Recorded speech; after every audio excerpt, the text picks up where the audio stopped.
Mi nombre es Edgar Mengíbar, actualmente curso el módulo 1 de Recursos Humanos y de Desarrollo de Competencias.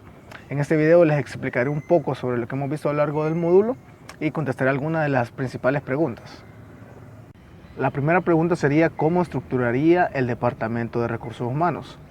El Departamento de Recursos Humanos estaría integrado por procesos y subprocesos. Dentro de los procesos tendríamos la integración de personal, la organización del personal, recompensa de personal, desarrollo de las habilidades del personal, retener el personal, que es muy importante, y por último tendríamos el auditar del personal.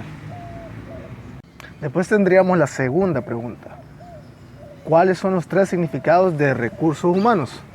Los tres significados serían como departamento o staff, como conjunto de prácticas y como profesión. La primera sería como departamento o staff, sería el grupo de profesionales como tal, que hacen todas las actividades de reclutamiento. La siguiente sería como conjunto de prácticas, que serían todos los procesos que estos desarrollan a la hora de contratar o desarrollar las actividades del personal dentro de la empresa. Y como tercero tendríamos como profesión, que sería en sí el profesional calificado que está llevando a cabo cada una de estas actividades dentro de la compañía. Después se nos hace la pregunta de definir las funciones de recursos humanos dentro de la organización. Las funciones de recursos humanos son las que conocemos: seleccionar el personal, reclutar el personal, desarrollar las habilidades del personal dentro de la empresa, desarrollar programas que ayuden al personal a mantenerlo motivado, que se sienta recompensado por su trabajo. ¿Qué significa la persona como recurso o como asociado entre la organización?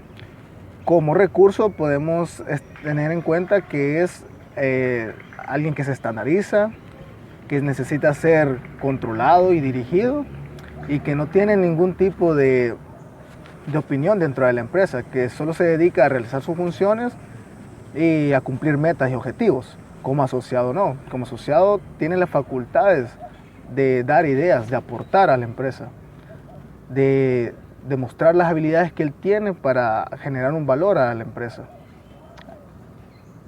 Y por último, se nos hace la pregunta que cuáles son los objetivos de recursos humanos dentro de la organización.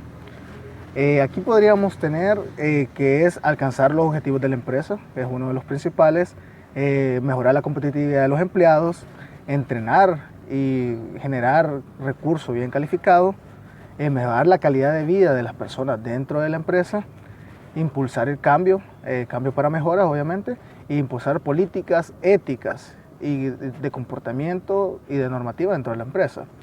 Y por último, mejorar la empresa y el grupo como tal. El área de recursos humanos como responsabilidad de línea y función de staff. Como responsabilidad de línea es aquel que está encargado de un grupo específico en el cual brinda las directrices de lo que se debe de hacer.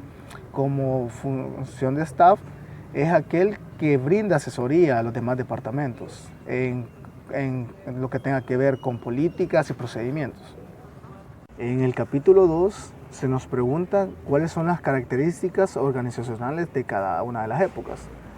Dentro del capítulo hemos visto tres distintas eras, que son la era clásica, la era del conocimiento y la era neoclásica. Las características organizacionales de la era clásica podemos tener en cuenta que era una estructura burocrática, era funcional y con un ambiente cerrado básicamente, en la que se practicaba la cultura de la teoría X. No se tenían muchos cambios, era rutinario. Después tenemos la era neoclásica, en la cual tenemos una estructura matriarcal, una expansión de la industrialización, aumento del comercio y mucha inestabilidad y cambio a lo largo de los años. Y sobre todo la empresa necesitaba estar en constante adaptación.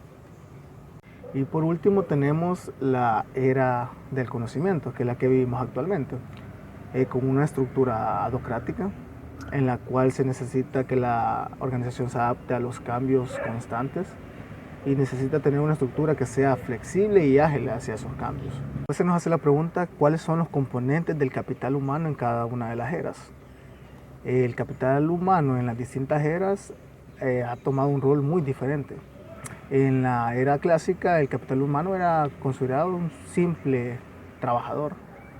No tenía capacidad de tomar decisiones y se dedicaba simplemente a realizar las actividades cotidianas.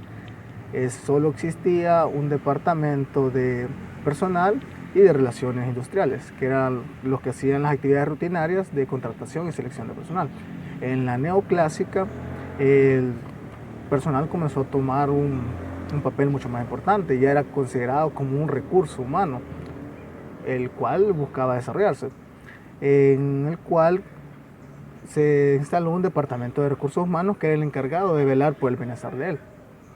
Actualmente, en la era del conocimiento, el capital humano es visto como eso, como un capital inteligente que genera beneficios a la empresa y que debe ser cuidado.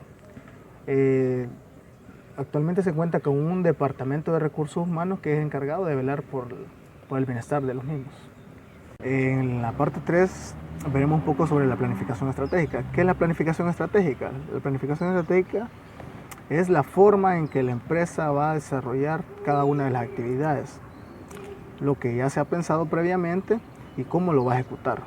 ¿Cuáles son los componentes de la planificación estratégica? Dentro de estos están la misión, visión, los objetivos y los valores. La misión es cómo la empresa se encuentra en la actualidad, la visión es cómo la empresa desea llegar a algún futuro y los objetivos son cuáles son los puntos que la empresa se ha puesto en determinados tiempos. Y por último tenemos los valores, que son muy esenciales a la hora de que cada uno de los miembros de la organización ejecute sus actividades de manera honrada, de manera honesta y de la mejor manera posible. ¿Cuáles son los 3 enfoques de la planificación estratégica?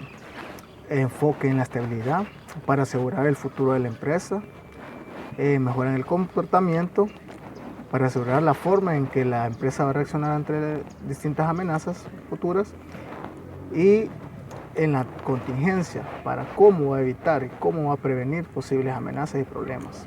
Es la cultura organizacional y cómo diagnosticarla. La cultura organizacional es el conjunto de valores, normas y hábitos que son compartidos por un grupo de personas dentro de la organización. Es importante diagnosticarla ya que permite evitar problemas futuros dentro de la misma. Cuando se tiene una mala cultura organizacional, se puede llegar al fracaso de las metas establecidas dentro de la empresa y puede crear un ambiente hostil dentro de la misma. Por eso es importante diagnosticar qué tipo de cultura se tiene dentro de la empresa para poder corregirla a tiempo.